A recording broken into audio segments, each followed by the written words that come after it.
Halo semuanya, jumpa lagi dengan Arya di Saka Industries. Seperti janji saya di video sebelumnya, kita akan coba membahas tentang bagaimana cara mengetahui kulit itu asli atau imitasi, atau cara membedakan kulit asli dan imitasi. Salah satu yang paling populer adalah katanya dibakar. Nah, di video terakhir kemarin saya bilang, apakah cara dibakar itu memang benar-benar cara yang terbaik atau hanya buat gaya-gayaan atau mitos, atau jangan-jangan karena kulitnya murah jadi berani dibakar gitu.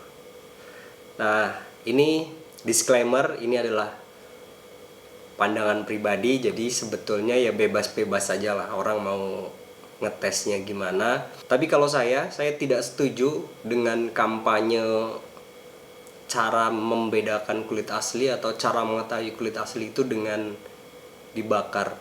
Apalagi kalau ngomongin kayak menunjukkan kualitas kulit itu dengan cara dibakar. Karena saya pernah melihat beberapa iklan atau beberapa deskripsi yang mengatakan bahwa jangan ragu dengan kualitas kami, buktinya dibakar. Nah, di depan saya ini udah ada beberapa jenis kulit yang akan kita coba. Tapi sebelumnya seruput dulu.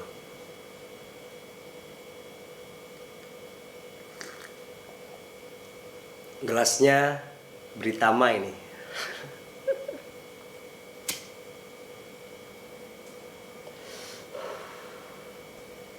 Cara yang pertama yang bisa digunakan untuk membedakan atau mengetahui kulit itu asli atau palsu sebetulnya cukup mudah, yaitu dilihat dari flash atau bagian belakang kulit.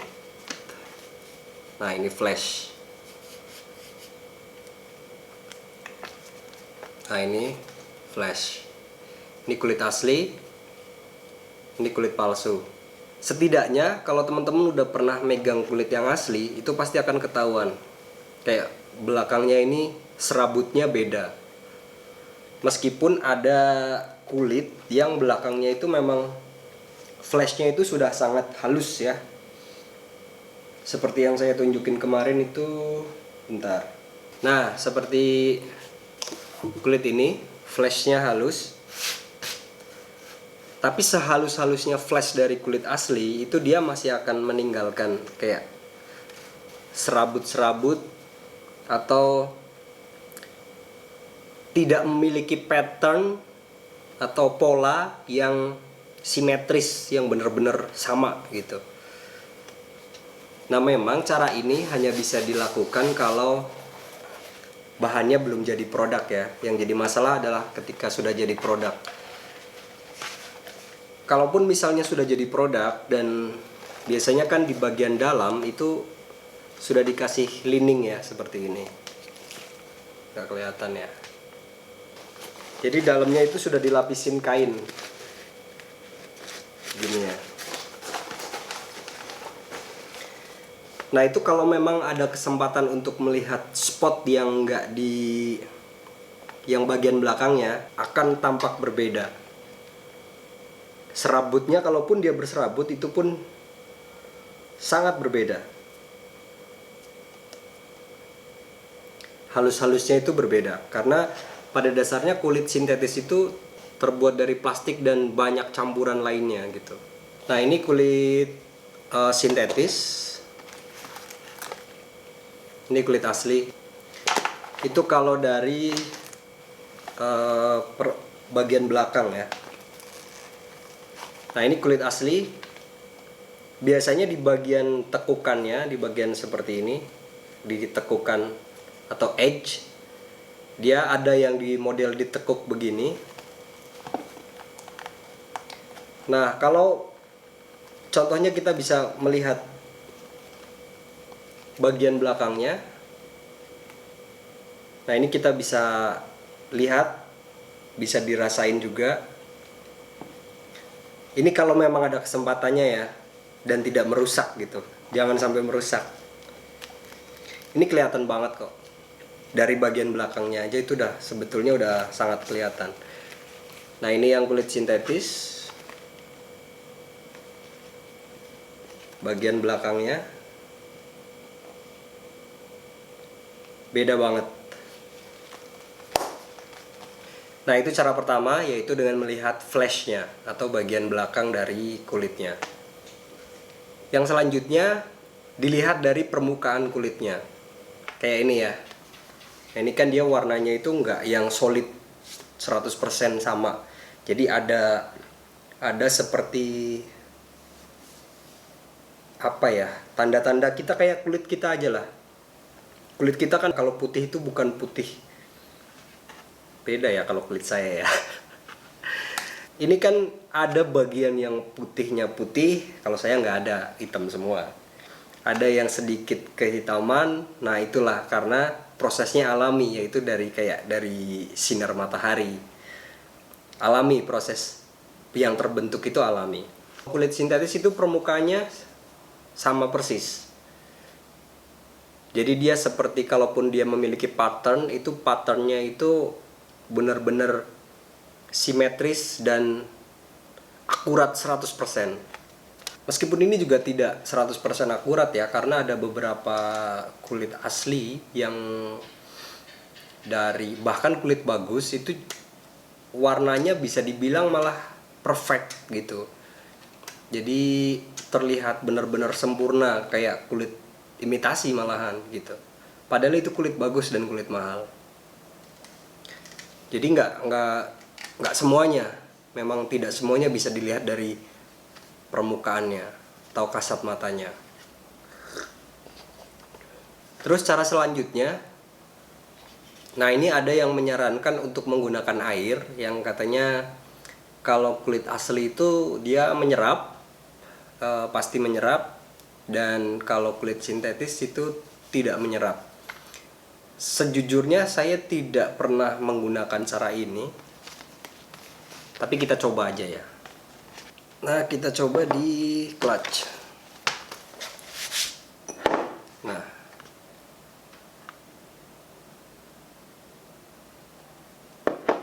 ini sintetis.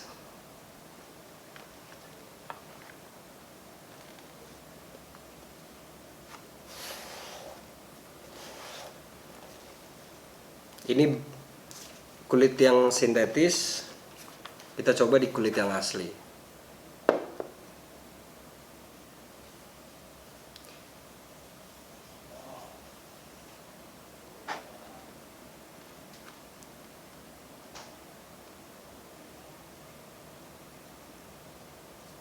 Nah, menurut saya cara ini agak kurang bisa menjelaskan sih reaksinya. Kalau dibilang menyerap ya, ini lebih menyerap ya, karena dia bekas airnya itu lebih cepat hilang. Tapi sekarang ini ada kulit-kulit yang menggunakan coating water resistant gitu. Jadi lebih tahan air. Jadi dia menggunakan krim lagi untuk melapisi si kulit ini agar lebih tahan air. Terus ada juga kulit asli yang jenisnya itu seperti tahan air gitu. Nah, ini kulit asli, ini brush off. Nah, malah kayak daun talas. Ini kulit asli.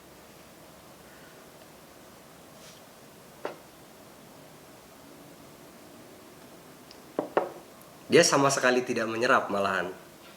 Padahal kulit asli. Nah, gitu. Jadi menurut saya cara ini agak kurang efektif ya. Dan memang sebetulnya susah, tidak ada cara yang benar-benar paling efektif kecuali kebiasaan.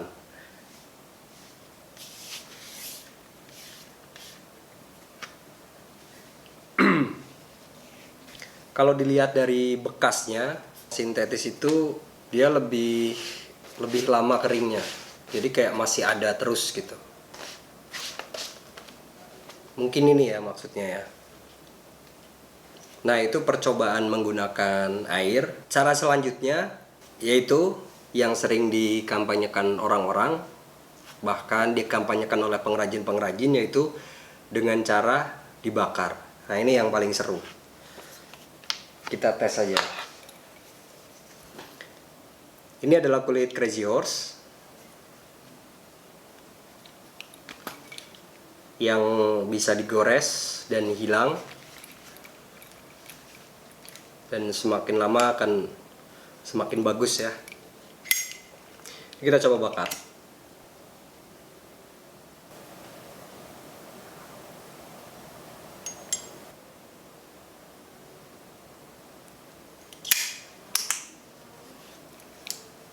Nggak ada masalah. Sama sekali nggak ada masalah.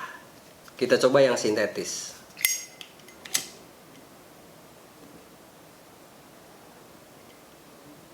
Dia kebakar.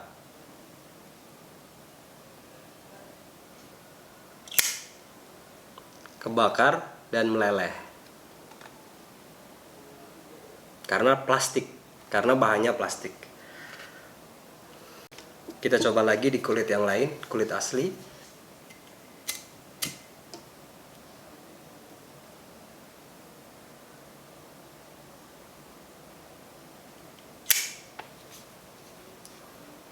Meskipun dia tidak meleleh, tapi ada reaksinya.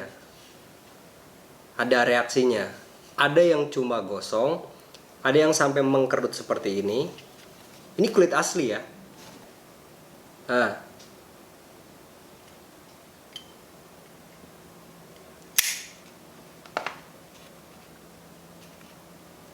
jadi dia bereaksi. Meskipun dia tidak meleleh ya, tidak meleleh dan tidak sampai yang mengeluarkan api terbakar. Ini softy.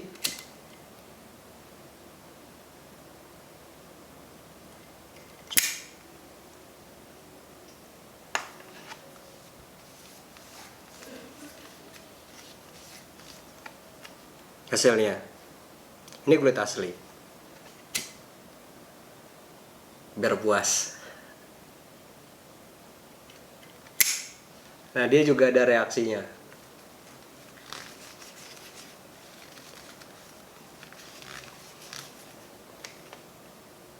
Kulit asli. Ini kulit asli, brush off.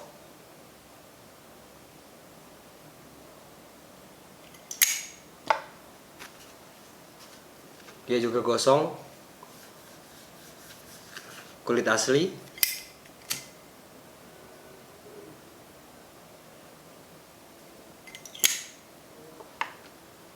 Langsung bereaksi menjadi keras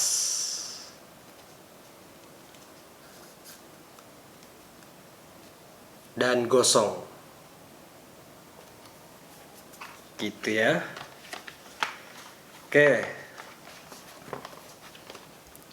ini buffalo, kulit favorit saya.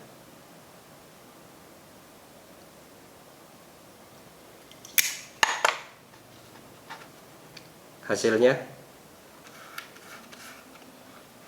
gosong. Ini dompet kulit yang saya beli seharga 120.000.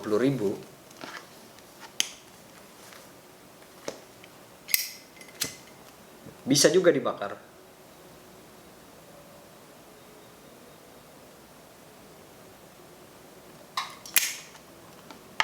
Dan nggak apa-apa. Apakah itu menunjukkan kualitas? Ya, nanti dulu. Nanti dulu kalau persoalannya kualitas dan hanya dilihat dari berani dibakar atau enggak. Kulit asli itu hitungannya per feet. 1 feet itu segini. Kalau bentuknya panel. Atau kalau misalnya bentuk lembaran, itu biasanya ukuran 30 x 30 cm atau 25 x 25 atau 28 x 28. Terserah yang jual.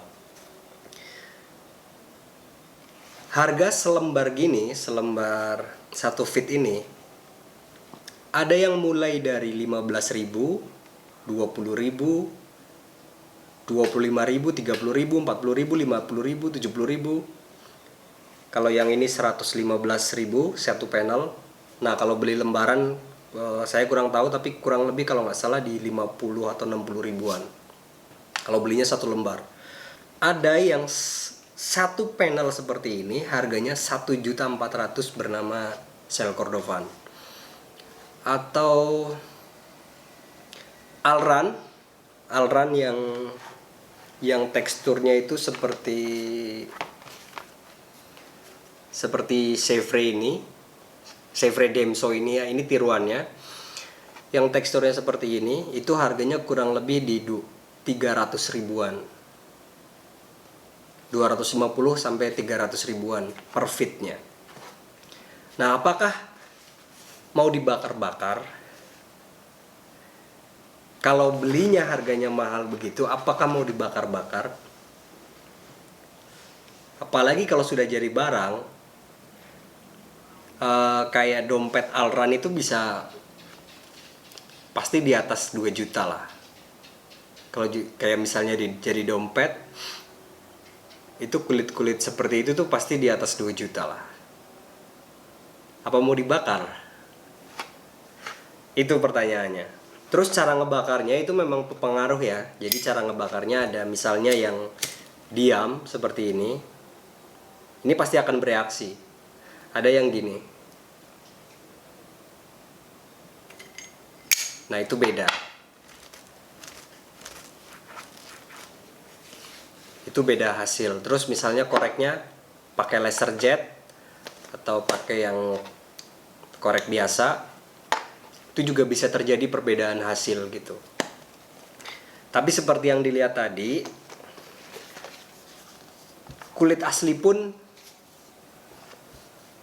ya bereaksi kalau dibakarnya seperti ini. Nah, kenapa saya tidak setuju dengan kampanye kulit asli yang berkualitas itu berani dibakar? Karena nggak mungkin kita yang beli kulit mahal-mahal terus ngetesnya dibakar gitu. Dan kalau sudah tersebar di konsumen,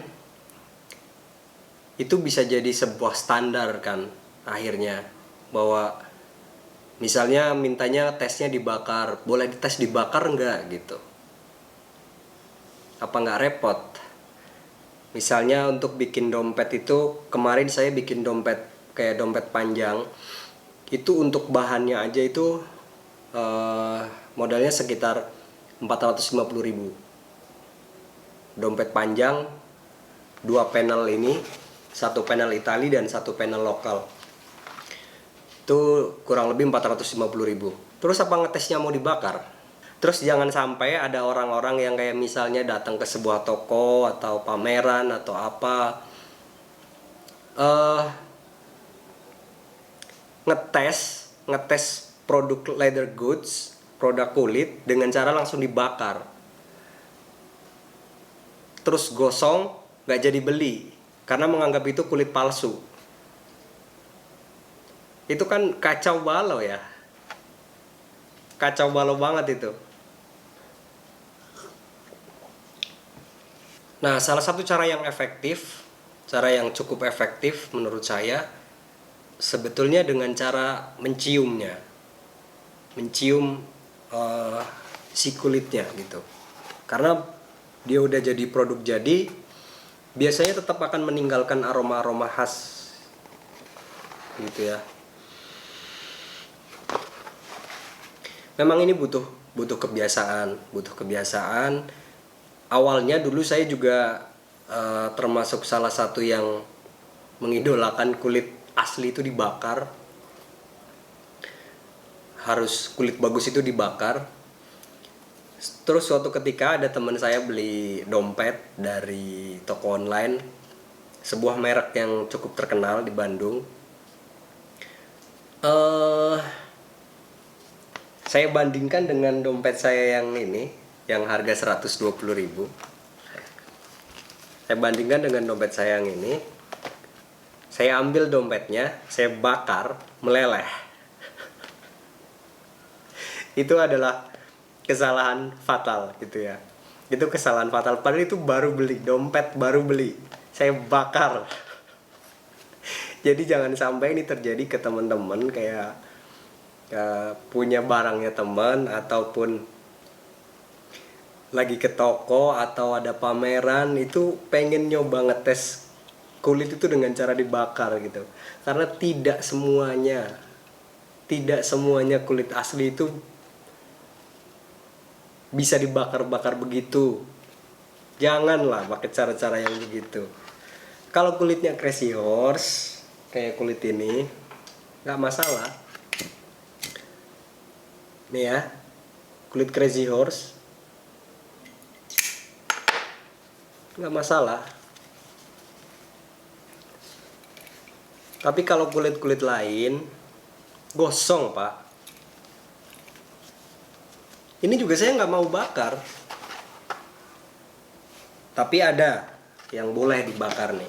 Saya bakar ya biar puas. Ini jenisnya sama, yaitu kulit nabati atau vegetable tanned leather. Warnanya juga mirip, cuma dari tannery yang berbeda. Ini kebetulan saya ngetes pakai mesin jahit ya. Nah, kita bakar aja.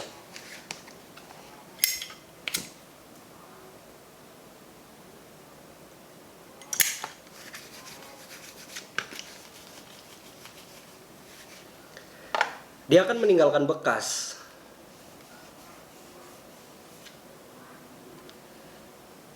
Nggak tahu kelihatan apa nggak di kamera nih. Akan meninggalkan bekas kalau dibakar, meskipun tidak meleleh. Jangan menganggap bahwa kualitas kulit asli itu terus menjadikan pembakaran kulit itu sebagai tes untuk menunjukkan bahwa produk kulitnya itu berkualitas. Nah, itu juga cukup meresahkan. Saya pengen ngajak teman-teman yang senang beli produk kulit itu jangan lagi menganggap fireproof itu sebagai bentuk uji kualitas dari sebuah kulit asli, karena itu sama sekali tidak relevan dengan kualitas kulit. Karena ya itu tadi ya, nggak akan ngapain beli kulit mahal-mahal kalau cuma buat dibakar-bakar. Dan kalau bakarnya bener-bener dibakar di satu titik, diem dalam waktu agak lama, itu pasti akan meninggalkan bekas. Pasti akan meninggalkan bekas dan memiliki efek, entah itu mengkerut atau gosong, ataupun kalau nggak terlalu gosong itu akan meninggalkan bekas seperti ini. Cara yang paling sering saya gunakan adalah melihat di bagian belakang dan juga baunya. Kalau saya itu ya, kalau misalnya ada sebuah produk yang saya belum yakin itu kulit asli atau bukan, biasanya kalau bisa dilihat bagian belakangnya, bagian pinggirnya, kalau misal dia tidak pakai cat pinggirannya seperti ini. Ini pinggirannya raw, masih raw. Nah, ini akan sangat kelihatan kulit itu asli atau enggak gitu. Oke, segitu dulu ya. Semoga ada manfaatnya dan semoga semakin berkurang lah orang-orang yang menganggap bahwa bakar kulit itu adalah adalah metode terbaik untuk membuktikan kualitas kulit terbaik. Kalau ada pertanyaan, silahkan di komentar dan jangan lupa tetap berkarya dan berkembang.